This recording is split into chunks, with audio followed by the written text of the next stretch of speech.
AM న్యూస్కి స్వాగతం.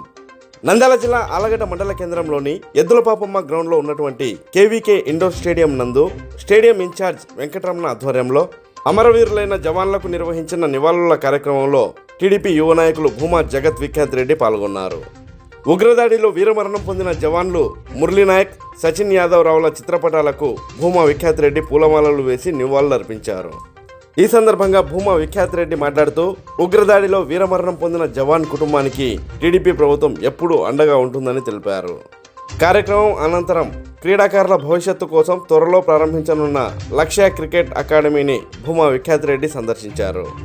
క్రీడాకారులకు ఎల్లప్పుడూ భూమా కుటుంబం అండగా నిలబడుతుందని, లక్ష్య స్పోర్ట్స్ అకాడమీకి తమ వంతు సహాయ సహకారాలు అందిస్తామని భూమా విఖ్యాత్ రెడ్డి హామీ ఇచ్చారు.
మన భారతదేశం ఏ విధంగా పాకిస్తాన్ చేసే దాడుల్ని ఎత్తికొడుతుందో, అర్ధరాత్రులు సహా ఎన్నోసార్లు మన మన జవాన్ల మీద కానీ, మన ఆర్మీ బేస్ క్యాంప్స్ మీద కానీ, లేకపోతే సామాన్యమైన జనాల మీద ఏ విధంగా అయితే అటాక్ చేయాలని చూస్తుందో పాకిస్తాన్ మీ అందరూ చూశారు.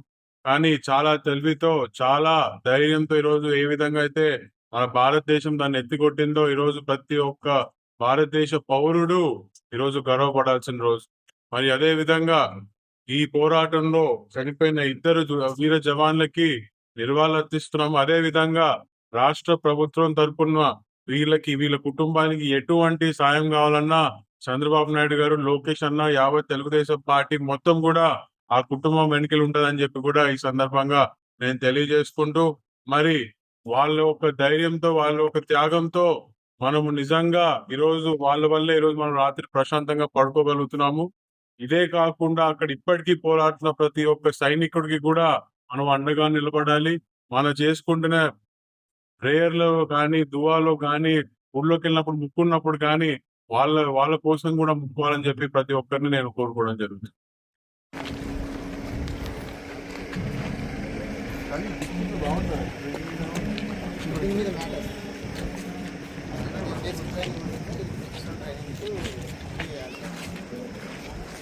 స్టేడియంలో పెట్టాలనుకుంటే స్టేడియం గ్రౌండ్ అంతా తీసుకొచ్చి